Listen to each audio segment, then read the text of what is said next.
Cá estou para mais um Turismo em Destaque, hoje analisando a mais que possível duplicação da taxa turística em Lisboa e também os desafios que é preciso acautelar até ao próximo verão para garantir a qualidade global da nossa oferta turística. Já sabe que pode e deve participar na elaboração do Turismo em Destaque, colocando as perguntas ou sugerindo os temas a abordar através do endereço programa turismoemdestaque@gmail.com. Vá lá, não se acanhe, venha daí comigo falar de turismo.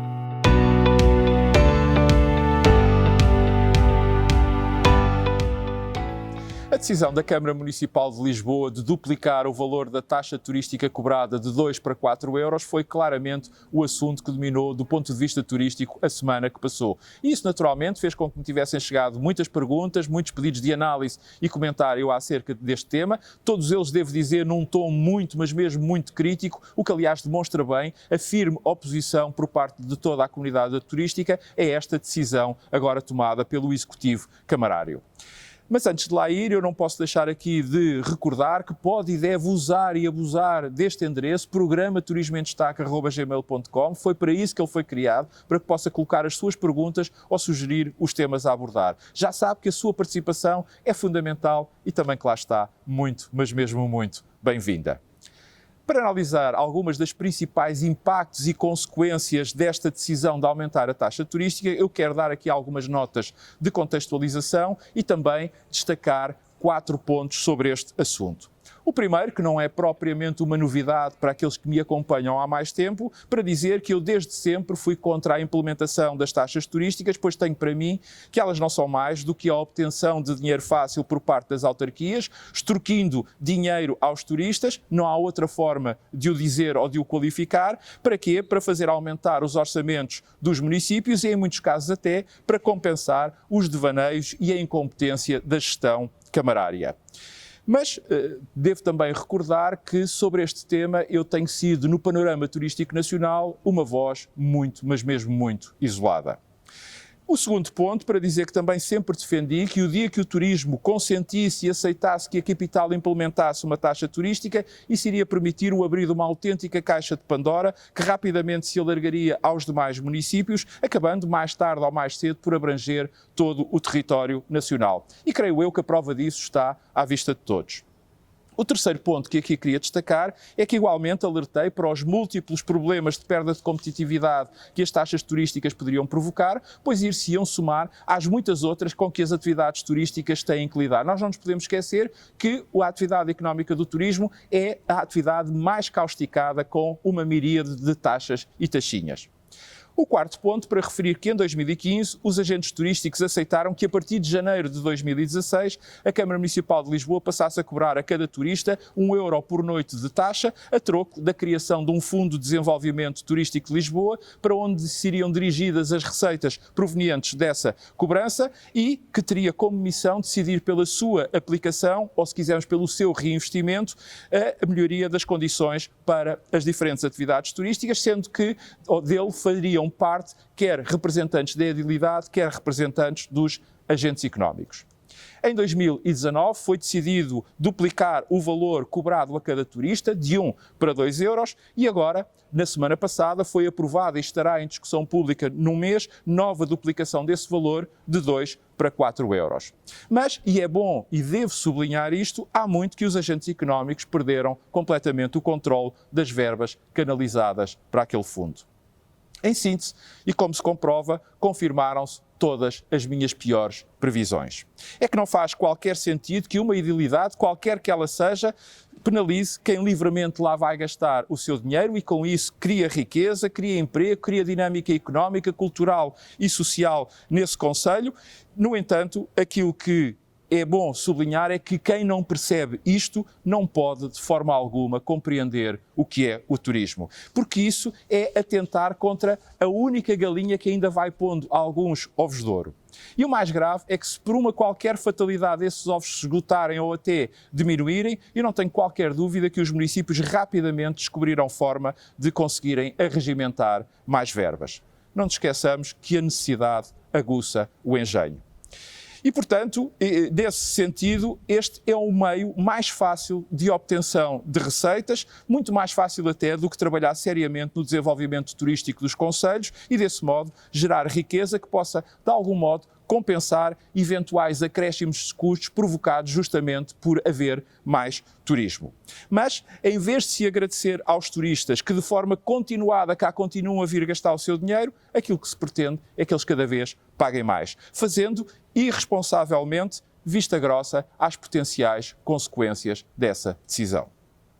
Sobre este caso, ou sobre este aumento em concreto, eu devo recordar que tive, aliás, a oportunidade, logo que se começou dele a falar, aqui o abordar, ainda durante a primeira temporada do Turismo em Destaque, no episódio 136, que foi para o ar no passado dia 1 de agosto, desde logo alertando os agentes turísticos para os perigos que daí podiam advir e, portanto, que se tinham que mexer de modo a conseguirem demover o município da capital desse propósito e, com ele, de mais uma vez dar o mote ao restante país autárquico.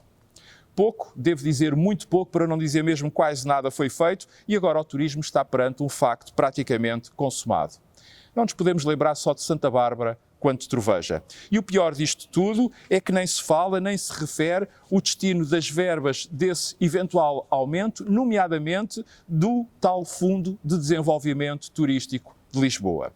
E repare-se que nisto ou para isto, os partidos políticos rápida e facilmente se alinham e se põem todos de acordo. A decisão da semana passada foi aprovada por todo o Executivo Camarário, ou seja, por quem o lidera, a coligação PSD-CDS, por quem lidera a oposição, a coligação PS Livre, pelos Cidadãos por Lisboa e ainda pelo Bloco de Esquerda. O PCP foi o único que não votou favoravelmente, mas mesmo assim, com a sua abstenção, não obstaculizou ao processo. Em conclusão, ou o turismo toma urgentemente uma posição de enorme firmeza contra este agravamento, contra esta autêntica extorsão, ou cada turista que pernoite no Concelho de Lisboa passará a ter que pagar 4 euros por noite, sem saber porquê, nem sequer vislumbrar qualquer benefício com isso.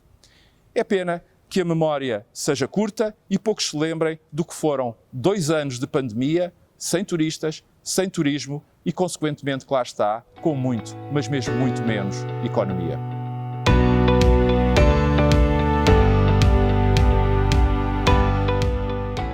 De facto, com o aproximar da época alta, há alguns pontos para os quais é muito importante chamar a atenção, ou se quisermos alertar, de modo a que os mesmos possam de algum modo ser acautelados, ou pelo menos alvo de medidas que possam atenuar as suas consequências, quer para Portugal, quer para algumas das suas regiões, enquanto destinos turísticos. Assim, e numa perspectiva meramente pedagógica e até construtiva, eu sinto-me compelido a aqui enfatizar 6 pontos, sendo que desde já digo que não há nenhum que seja mais importante do que qualquer outro, relativos ao próximo verão que urge acautelar. E o primeiro desses pontos tem a ver com a qualidade do serviço, ou se quisermos, da oferta. Desde já começo por dizer que este não é propriamente um problema novo, ele decorre da falta de pessoal, ou se quisermos, da escassez de recursos humanos com que o turismo se tem vindo a debater, o que tem vindo progressivamente a fazer decair a qualidade dos serviços prestados, havendo até já casos em que o valor pago pelo produto ou pelo serviço fica muito além, isto é, muito acima do benefício que o consumidor obtém em troca. Isto quer dizer também que vamos continuar com graves carências de mão de obra na próxima época alta, dado não ser possível resolver, e quando eu digo resolver, digo recrutar, contratar e formar, quer recursos humanos em volume, quer em tão pouco espaço de tempo. Mas, de facto, isto é grave. Mais grave é haver casos em que os próprios recursos humanos até existem, só que aquilo que não existe é habitação e são transportes a preços comportáveis, ou se quisermos, a preços acessíveis, que permitam aos mesmos aceitarem as ofertas de emprego que lhes são propostas ou até mesmo às empresas suportarem esses custos. Ou seja, estamos perante um problema complexo, de difícil resolução, que em si mesmo engloba ou encerra um outro, também de cada vez mais difícil e custosa solução que urge resolver.